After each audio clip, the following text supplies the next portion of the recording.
Hi, my name is Craig Fraser, and today I'm going to be showing you some different tricks we can do with candies, specifically Candy Red, Candy 2O's Blood Red.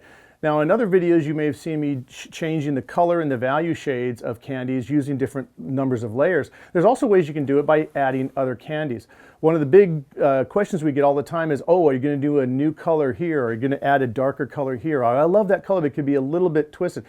If we did that, we'd probably have a color line of about 1,000 candies in the Candy 2O line by now. Instead, I'm going to show you some tricks on how you can take your favorite candy and make it even better. Maybe you can use one of the Candy 2O line colors to match a color that you're trying to match on an existing paint job. In this case, we're going to be using Candy 2O. We're going to go over a silver base. That way we all have the exact same neutral base, which is silver. And you can see I've already sprayed these 6 graphics back here using the Quicksilver. Now, the reason we're using the Quicksilver Chrome is it dries very, very fast.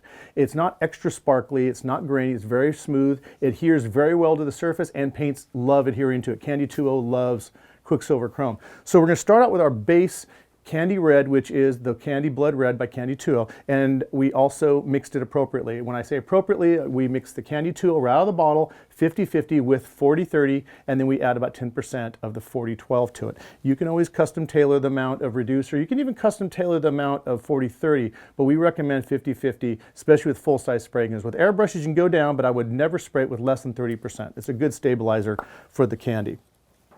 Already stirred this up, otherwise I'd be stirring it and shaking it. And I'm adding it to my airbrush. What I'm using here is a TH model airbrush with the fan head. So this is going to give me a nice fan pattern that will give me better even coverage. This is just a pure red. We're going to use this as our control element so you can see our pure red by comparison to our modified reds down below. With this one right here, I want to make sure I got a good fan pattern going there. Yeah, it's this narrow, small fan pattern. I always do a light coat first, like that, just a very light coat. Spray on it, some air. And how many coats are we going to be putting down? Well, you want a minimum of 3 coats whenever you're using the candy. And usually some of the best color comes out like at around 5 or 6. So we're going to do about 5 coats on here. I count that as 2 right there. And you see it has kind of an orange tint to it, but not as much. And by the 3rd coat, you'll get rid of all the modeling that you normally will see with the candy.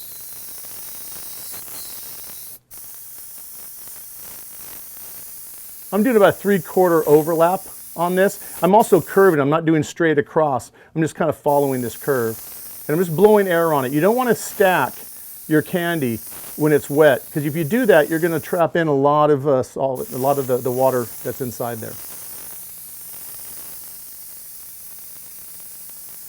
You can see it at an angle. I'm not sure if the camera's showing it, but you can see it as it dries from the air. Another thing you want to do is do not use heat when drying this. It dries best with air motion. Just air going across the surface will draw that moisture out much faster than heat will. Heat will actually dry and skin the top, preventing the underlying moisture from escaping, and that can cause some failures down the road. It also takes the paint overall a lot longer to dry if you stack it. You may think, man, you're spending a lot of time blowing air on here. Well, you'll spend a lot more longer time fixing it down the road if you don't do it right. I've got about 4 good coats on here. I'm going to do 1 more coat. There we go. And that's my base control element for the red right there. Now, there was a lot of, not to say complaints, there were comments where people saying, yeah, this red has a lot of orange in it. We want a red that's a little bit like a bluer red, like more of a blood red. This has more orange. Well, I was pointing out, I go, if you put like anywhere from 8 to 9 coats down, it becomes that color. And because early on, like anywhere from 3 to 6 coats, it has an orangish red tint to it, and later on it starts getting a darker red tint. Well, there is a way you can actually modify your red to get rid of that orange tint without having to layer 9 coats. Sometimes you don't want to do 9 coats of candy. Sometimes maybe the look you require won't happen with 9 coats, because every time you put a coat of candy on, you're diminishing the light that can go and penetrate through and reflect back. So you may be changing the chroma, but you're also affecting the value. Value has to do with the amount of light involved with the color. So in this case, we're going to be kind of tweaking the chroma on these colors more than the value. And we will get a little bit of value change, but we're not going to get a gigantic amount of it. We're going to get mostly chroma change. So I'm going to go ahead and clean my airbrush out a little bit, and then we'll, when this is dry, because if it's wet, it'll attract some overspray. But as soon as it's dry, I'll come in and we'll spray the first one. Okay, I've given that enough time to dry, because if it's too tacky, remember it's going to pull that overspray up. And I sprayed just a real quick little spray out. Did about maybe 3-4 coats on here with the pure red. You see it really looks orange here, and that's because of the white of the paper. Whenever you're doing test patterns, remember on paper, on white paper especially, you're going to get a different color than if you're going over silver or another color. I just did this as a base, so when I add my additional color, I can see the comparison before I put it on the panel. Always good to have test areas. You see, when I'm working on murals or graphics, the paper around my murals is covered with squiggles and jots and little weird things, because I'm always testing the airbrush or testing the color. Now, the first thing we're going to do is we're going to try and bump the orange out, not using a complement, but using another color, using a magenta. So we're going to actually use the magenta candy right here. It's called Sunset Magenta, and it's a Candy 2.0 product. I am not going to add any additional 40-30. I've got about half a cup here in my airbrush, and I'm going to add this directly to the airbrush. Now, if you're doing large areas of this, you may want to mix it ahead of time so you're not continuing having to refill the airbrush. But for this, I'm just going to add in probably about, maybe I did about 5%, maybe almost, I say anywhere between 5 to 8% I just added to this of the pure candy without any 40-30. And I'll spray it in here, and I'll do the same number of colors or coats. And you can see the drastic change that color has right there. Now, another way you could have gotten rid of the orange, if you want to darken up the orange or pull that orange out of the red, would be to use green or to use a blue. Especially the green would darken up the red. A blue would actually, being the complement of orange, would eliminate that orange, drop it out. But guess what it would also do? It also would darken the paint itself. So the chroma may be right, but your value may now be darker. And you can always darken a color by adding more layers, but you can't lighten the candy. That's the problem. You can lighten it before you spray, but once you start spraying it, it's going to do nothing but get darker in value. And that color right there, though, if you look at it, man, a little bit, that was like, I say, between 5 and 8, at the most maybe 10% magenta added directly to this, which if you're going 50-50, that means I probably added anywhere from 15 to 20% if I actually had it pre-mixed before, by adding it direct to this pre-mix with the 40-30. I'm going to go ahead and spray this on here, and we'll see the difference using approximately the same 4 to 5 coats that we did before. My first coat is, of course, going to be very light by comparison. You can see the difference already. It has a magenta cast to it.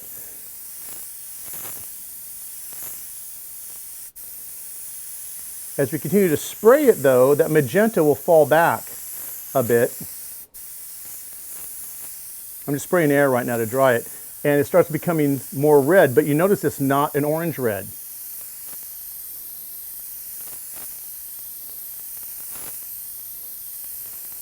We do this all the time in our shop, where we're constantly tweaking candies, sometimes just to match a candy. I had a candy come in that we had sprayed, and when we went back to match it, we had noticed just after a number of years of this paint job being out in the sun, it had faded in some areas. So for us to match the repair, we had to take that into account. So instead of just pulling the same color up and saying, well, it's the same color, it must match, we tinted and modified our existing candy to match the one that was on the vehicle. So, keeping track of what colors you use is very important. But also understanding that the difference between a color in a can and a color on outside in a car, best paint in the world is going to fade under UV.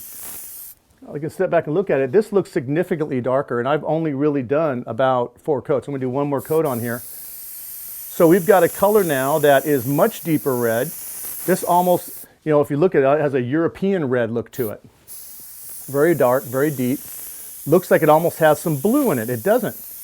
But what we did is literally, instead of applying 4 coats, or 4 or 5, like we did 4 or 5 coats here, that would have taken 9 or 10 coats of this color to become that. So we just saved a material, we saved time, we saved a huge edge right there. So this is an example on how, instead of just using the layering of candies to modify the color, we changed the chroma right off the bat. And we still have our baseline colors to work with. I can still go back to my original candy red. So by doing this, I don't have to depend on a huge system of candies. I have my base 17 candies that we created with Candy 2.0, and with those we can create an infinite number of candies using this exact same process. So I'm again going to let this dry a little bit so I get no back overspray for the next one, and then the one after that we're going to modify it again with another candy to show you a different way of modifying and tinting the candy red. Okay, I've let this dry a couple of minutes just to make sure it's no longer tacky, and we're going to come into the next one. Now, the next color, I cleaned the airbrush out totally also, get rid of all that modified color that had the Sunset Magenta as well as the blood red candy. And now I'm back to my stock blood red candy, 50-50 with the 40-30 and the 10% 40-12.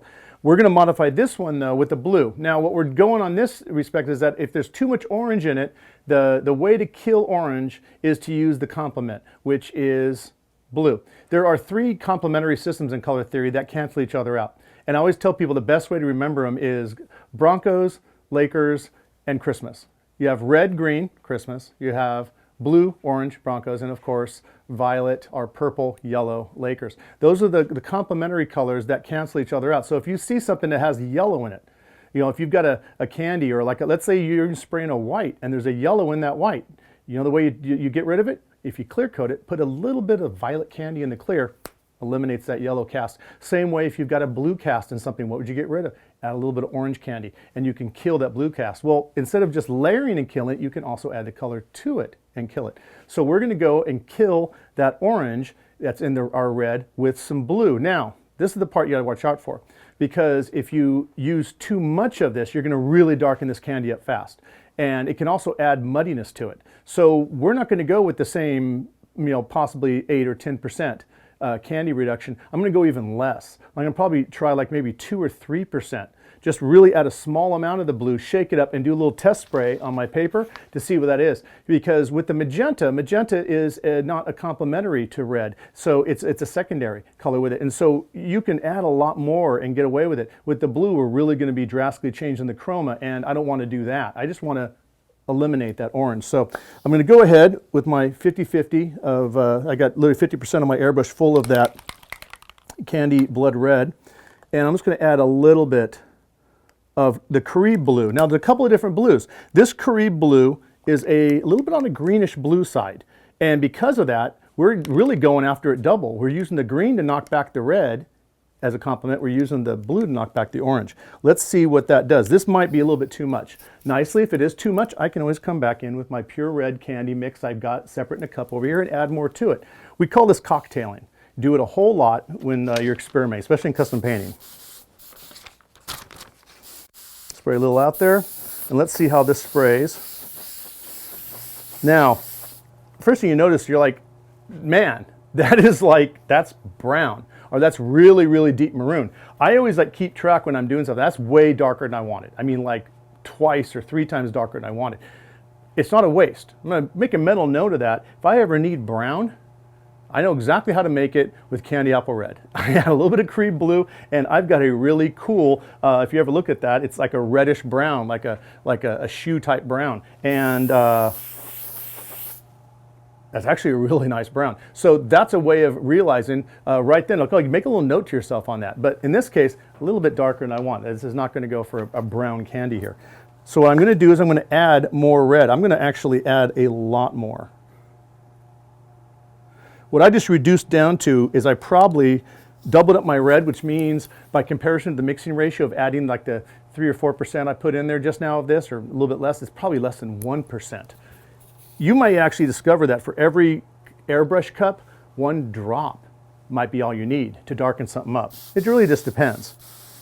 Worst case scenario, if this color is still too dark, toss it. Start with my red base again. This is custom painting. It's always better to play and test and do this stuff now than to do it on the car and realize you made a mistake then. So got that mixed up, spray a little bit out there to clear the gun, and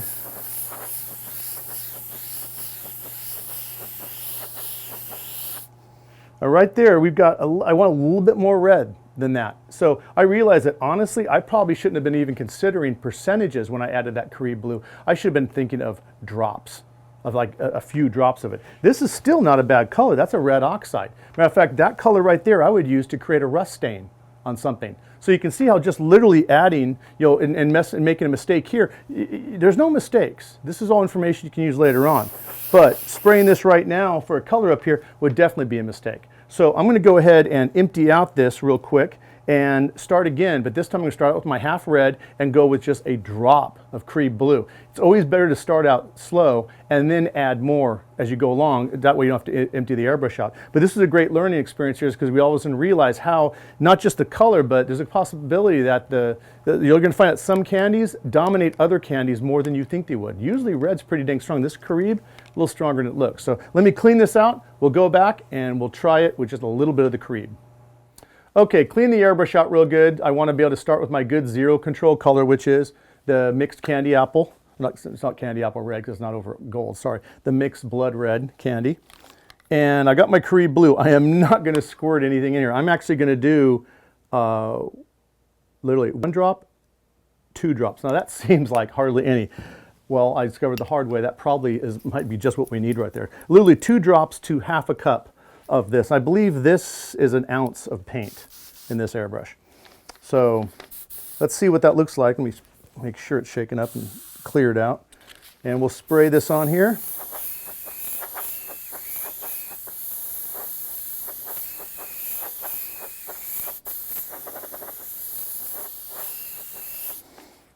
Now it did get a little bit darker, but if you looked at it, that Carib blue is actually browning out.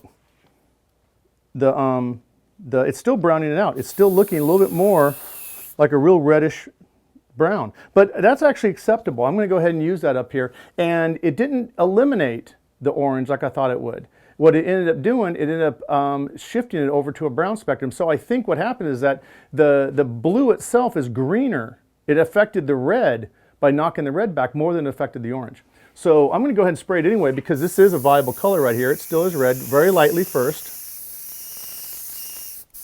And then spray dust it. And this literally was 2 drops for half a cup here, or half an ounce. But that taking it said, it was 2 drops of pure candy where this was diluted 50-50. So that's really 4 drops if you're actually going direct ratios.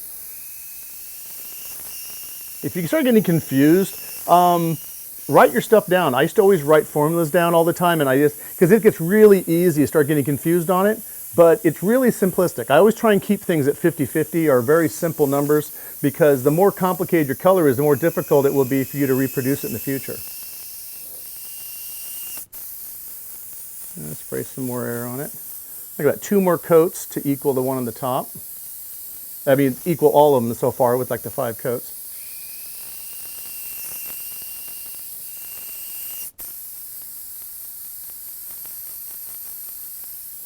So in this case, the Carib blue did affect it very, very subtly, but not as much. But it didn't affect it value shade wise. So I can see here, the chrome is a little bit different. You can see a little bit of that Carib blue in here. What I'm going to do next is I'm going to clean this brush out again, go back to my base red, and we're going to do a different blue. This time, whereas before we used the Carib blue, which is a little bit on the yellow side of the spectrum. Because remember, anytime you're dealing with color theory, any color you use, there's 2 directions you can go. Infrared, ultraviolet. You can go towards the yellow spectrum, or you can go towards the blue spectrum, the red spectrum if you're on blue. If you're using a blue color, you can go towards the red or the yellow spectrum. If you're a red color, you're going towards the yellow or the blue spectrum. So it's just which direction on the color wheel you're going with it. So we're going to go with the blue that's a little bit on the red spectrum by comparison to the Carib blue, and it's called marine blue. So I'm going to clean my brush out, we'll go with that next color, and we'll do our 4th color. Okay. Gotten the gun all nice and cleaned out and put the candy apple red mixture back in here. Basically it's the candy blood red 50-50 with the 40-30 and the 10% 40-12. I mention this over and over again because it's very important to remember these mix ratios. It's easy to forget them and then all of a sudden you start getting lost. Important thing to also note, you notice how I've been putting that, we had that premix of the candy blood red in here and I've been adding it here and then I add the candies directly to the airbrush and shake up. don't use that as an assumption that you can come in and just put 40-30 in the airbrush and then add your candy and then add your reducer and shake it up. You want to make sure, anytime you're mixing 40-30 in your candies, you do it separately in another cup. Just by shaking it in here, it won't mix up properly. If anything, it kind of shocks when we put the reducer, the 40-30 and the candy all in here and then shake them up. In the small area, on the airbrush, it tends to clog up. Sometimes you'll get a galley down here full of nothing but 40-30, and it tends to gel up and cause problems. So always mix your candies ahead of time. When tinting or modifying candies like I'm doing here, I'm using very small percentages of candy being added to it. So therefore it does mix fine in the airbrush. There's always a time and place for everything. And you notice I'm shaking, I'm not back flushing. You want to get out of the habit of back flushing and bubbling. For one thing, it aerates the paint, it can blow the cap off, and it doesn't really mix it as well as you might think.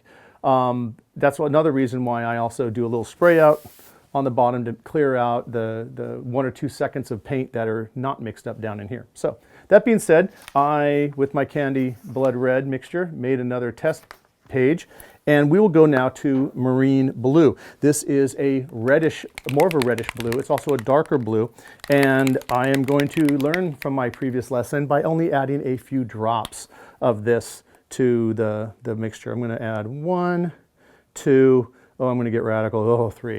Yeah, went crazy there. So we're got 3 drops this time in my half cup of the blood red candy. Spray it out there on the bottom, and let's see how it looks on the paper before we spray it on the surface. Okay, let's dry that coat, and we're going to do a nice couple of coats.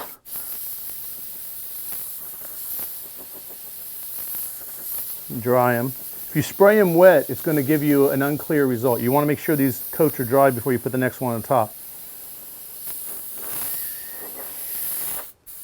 Okay, you know something, that didn't really darken it up a lot. I'm going to add even more to it. Which means that marine blue is not as dominant of a pigment as Carib is, because the 3 drops would have been probably enough with Carib. So I'm going to do 3 more. I'm doubling it up. 6 drops for half of this. And remember, the red that's in here was already 50-50 with 40-30, which means I really added 12 drops of pure candy by comparison to the candy that's in there. Spray a little bit of that out, and let's see how this next coat covers.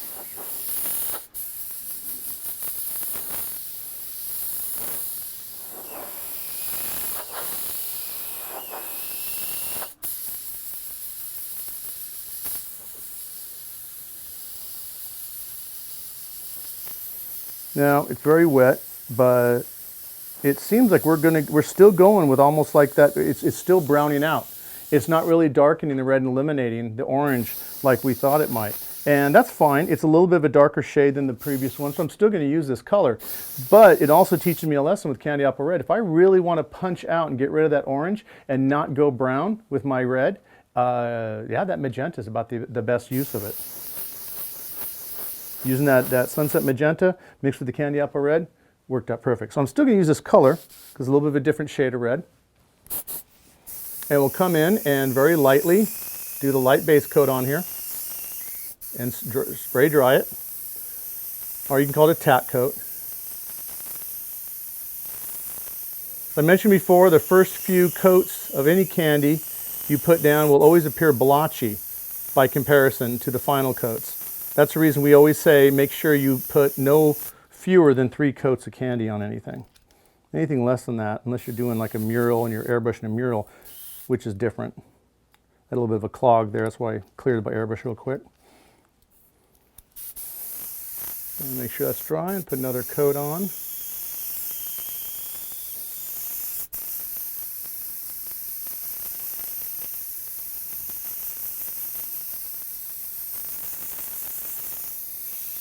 And then the final coat. Now these are real subtle changes. I'm going to go 1 more coat actually. The airbrush is only spraying like a half fan pattern. Always make sure the horns are cleared out. I've got one little horn here that's got some paint on the side, and because of that, it was only spraying half the fan pattern. But I was still able to compensate. Spray that dry. And you can see the darkness in here. This has like a real rich maroony texture. It's not too brown, so I'm kind of digging the marine blue additive to the Carib for 2 reasons. I like this color a little bit better. This one's too close to that, and also anytime I can mix more than a few drops. A few drops is really difficult to be precise about. So anytime I can, the more paint I can mix into it, I love 1-to-1 mixing ratios, and or 2-to-1. But when you're doing the drops, you want as many as possible, because when you have really few, it gets really close to, like, it can go either way. So I got that color on there, it looks good. We're gonna let that dry a little bit, clean my airbrush out one more time, and we're gonna show what happens when you add Candy Black, which is actually one of the most misunderstood candies in the Candy 2.0 line, and I refer to as a tinting black. I use it a lot to tint, and it doesn't really modify the chroma, it modifies the value big time, drops it down. And we will show an example of using that in the candy to darken it up. And so we'll get our Candy Blood Red with Candy Black next. Okay, I got my airbrush all cleaned out, back to my blood red candy mix that we had put in there before with the 40-30, and did a little test spray, make sure it's spraying the same color. Now we're going to go to Candy Black. Now, in all the Candy 2.0 colors, all 17 of them, every single one of those candies, all 16 of the candies actually, that, not the black one, can go over any metallic or any base you want, and you can layer it up and create a beautiful, deep, rich candy paint job, the same as any solvent-based candy, same as any automotive candy system out there. The Candy Black, though, I don't recommend for that. Is it possible to just spray pure Candy Black and do 9 coats over a gold metallic or silver metallic base? It'll end up looking like a really, you'll probably lose the metallic, it'll get so dark. The Candy Black is nothing but a very, very dark violet candy. And it is a combination of different candies that have been put together to create the illusion of black. But what it really works best at is for drop shadows or for tinting other colors. It's like a tinting black. It is a transparent black. It's highly transparent, just as much of an aniline transparent dye as all the other candies. And that's what I recommend using it for. Even if you're doing tape shades, you're doing a whole series of tape shades, you could do it by either layering the candies you're putting in the areas and sequentially masking, or instead you can go in and keep adding different values of the Candy Black. Now the Candy Black is very strong. It's black, and or very dark violet is what it really is. I'm going to put in just probably, let's try it with about 4 drops. Actually, I'm going to go crazy. I'm going to go 6 drops. We'll try it with 6 drops of the Candy Black in half a airbrush of our Candy Red, and we'll see how that looks. And this is our normal red right here over white, about 3 to 4 coats. So I'm going to spray this on top. And right off the bat, you can see just that initial coat is much darker.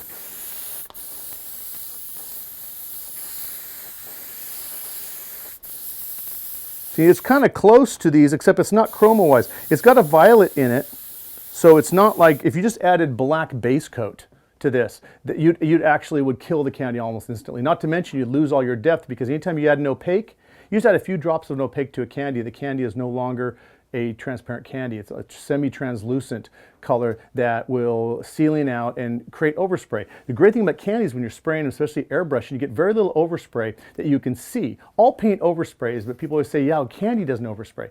It does overspray. You don't see it because it's translucent and it allows other colors to pass through. When you clear coat it, it looks much cleaner. If you ever see a mural that has a lot of dirty or foggy overspray on it, it's because someone was doing some later spraying in that mural using an opaque or semi-opaque paint and not a candy. Hence the reason I use a lot of candies in my mural work. Now this is really close to the color we created right there. I'm going to actually go even a step further. I'm going to pop in 6 more drops. I want this to be really dark. Honestly, you could say we can always just go 50-50. It wouldn't matter. You wouldn't see any red at all. It would literally just be candy violet. I mean, a very dark violet, black. Actually, I could even go a little bit darker.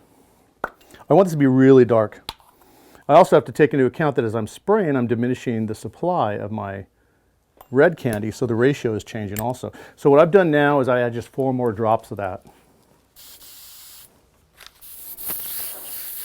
There we go. I'm going to use that one. That's really dark. I want this to be substantially darker than the other ones. Let that first coat dry there. And I still had a little, I got to clean this nozzle out a little bit later.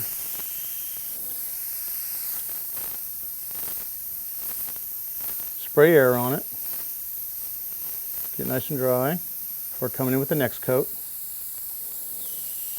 Also being darker with that extra candy black, it will cover faster. Now when you're looking at this, you already can tell it's substantially darker than that, and I've only done really about between 3 and 4 coats on there. When you clear it, it's actually going to brighten up a little bit. So that's another thing you want to get used to. When you've been painting for a while, you tend to get an eye for what a candy looks like. You'll look at a painting that's uncleared, or you look at a mural uncleared, or a graphic uncleared, and you know which direction it's going to go. Some colors do some different things. Some blend better, some don't. And a lot of things, you don't really hide anything with the clear. It actually accents or like can magnify it. In this case, it will make it have more depth. It won't lighten it up. It'll just allow more light to transport through the candy, therefore allowing you to see the candy better. And especially at angles. This may be very, very dark, but what'll be cool is that when the light hits at an angle, it'll have like a really reddish brown tint at the edges. Or just maybe not even the brown, maybe just a red tint. And you see that almost looks like black, but it's not. The cool thing about it is you can get the look of like one of those super, super dark candy apple red paint jobs. I've just been, the people say, oh, it's got 40 coats of hand rubbed candy lacquer, and it literally looks black almost. You can accomplish that evidently with 5 coats as long as you put in black candy. So nice little, we call a cheat that is not adding, if you just added black illustration or black base coat, that would take away all your depth. It just becomes black. Actually, it wouldn't even look that good because the candy would tint the black a little bit, so it looked like a brownish black. But this right here will have all the depth of the candy, and spraying it over this silver, you may not see it now, you may not even consider the silver in there, especially if you have a sparkly silver. When the light hits it, that silver will make all the difference in the world, because that has more of a reflectivity than just the white, especially if you have a sparkle, a metallic, or a pearl in that base. So I'm going to let this dry for a little bit, going to clean the airbrush out, and the last one we're going to do is we're actually going to combine the Candy Blood Red with the Brandywine 50-50. To show how combining 2 separate candies together will give you a really cool third candy. Got my airbrush all cleaned out, and I put back in that mixture of the blood red candy and the 40-30. Now we're going to go ahead and add a lot more candy this time. Before we're playing with drops here and there, and I also resprayed my paper, so I have my control color, that orangish red. And I'm going to use Brandywine. Where is the lucky color? Right here. There we go. Candy Brandywine from the Candy 2.0 line. Now this is actually an example of one of the colors we modified up for the original line of Candy 2.0 had 15 colors. And then we had people requesting, oh, we need a Brandywine and we need a teal. And so I was like, okay, yeah, perfect. That makes sense. And so we created a Brandywine, and what's the first thing they say? Oh, it doesn't look like this Brandywine we're used to. Well, Brandywine is subjective. It depends on what you're looking at. Same thing with teal. Blue-green is pretty broad spectrum of teal. So in this case, I'm going to show you how we're going to modify up the existing Brandywine and the blood red candy by mixing it literally 50-50. Now what I'm doing here is I'm not quite going 50-50 by visual. I'm actually going to go half of that. Why? Because this is pure and this is 40-30. That way I'm not messing too much with the 40-30 mix. And it literally is a 50-50 of the candy, because that way you can mix ahead of time your Candy Brandywine and your blood red candy, then go 50-50 with your 40-30, then add it to your brush. Remember, no adding your 40-30 to your brush. Do that ahead of time. Get a little spray going on there. Okay, probably cleared out enough of what was in the gun. I also cleaned my gun out and got rid of that problem in the nozzle. Let's go ahead and spray this color down. We can already see a drastic difference right here.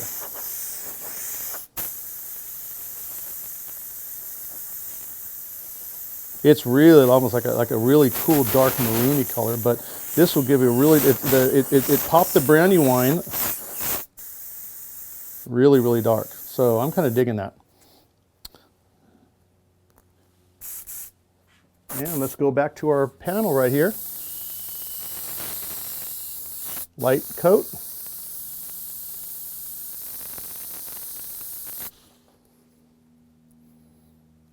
That nozzle's loose. There we go.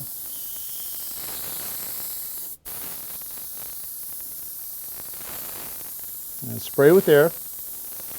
Don't want to get it mottled. If it gets really, really wet, you might get some mottling. At the very worst, maybe a little fisheye, and that's really hard to cover with the candy. An example, what happens if I did that? If I got an area that just got real, let's say my airbrush all of a sudden went and just sprayed a bunch of paint, and I got a run or just a big blotch there. What would I do? Okay, take a towel with some 40-12 on it, some of the reducer, and I'd wipe it really quick before the paint sets. Just wipe it clean. And you might, it actually might not even hurt the underlying quicksilver. If the quicksilver's set for longer than an hour, that quicksilver may actually lock in pretty good. But what you can do just to make sure is after it dries, come in with a light coat of quicksilver and just dust that quicksilver base we had on there. Then come in and respray it. Much easier than trying to fix a run. A run in candy looks black. Modeling areas look black. You may think, oh, I hit it, I can't see anymore, until you clear it and the light hits and all of a sudden you see this weird mottled area. So be really careful on that. There are some things you can fix along the road. There's some things that you need to know when it saves you time and money to just stop, clean, and go back. Especially when we only have 2 coats down anyway. I got my 3rd on here. Actually, it's probably close to 4th. I went with a heavy coat.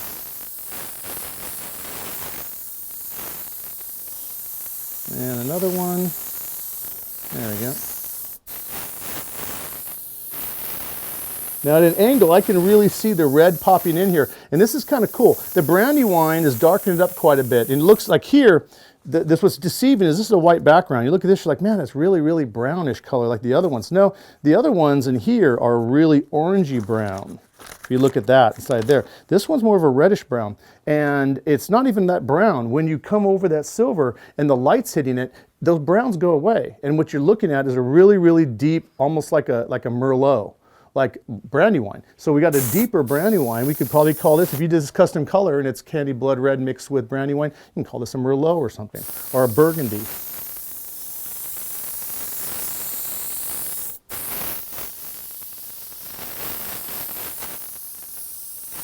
And that's about it. That's the last coat I'm going to put on there. Start getting too dark after that. I want a good, different representation where when you look at these, there's subtle gradations. Of course, some are really dark. But then out in the light, you take this out in the light, that looks black. I guarantee out in the light, you're going to see those subtle undertones caused by the quicksilver underneath. Now, you know, these aren't the only options. I've shown you options on modifying the color by adding a few drops of candy or adding a whole lot of candy to your previous mix. And this is called cocktailing. Now, I've only been doing one color with one color. You start doing multiple colors, you can come up with all kinds of different examples, but be really careful. The more colors you start adding, you start making it more complicated, and you definitely want to start writing down and taking notes on these. There's also other changes we could make. We could do different base changes. We could add metallics to the quicksilver. We can add the quicksilver 1-to-1 with a silver or with a gold and add these different metallics, even put flake or pearl in the base. You could also add flake, pearl, or metallics to any of these candies, turning them into a candy base coat that would actually not have the same amount of depth, but would all of a sudden create a whole nother different effect. So literally it's up to your imagination what you do. Whether you're changing your color by value or chroma, if you're changing it physically by the number of coats, or you're changing it ahead of time by tweaking or modifying the candies. These are all custom painting. This is all pretty much the physics of painting with candy. My name is Craig Fraser, and I'll see you next time.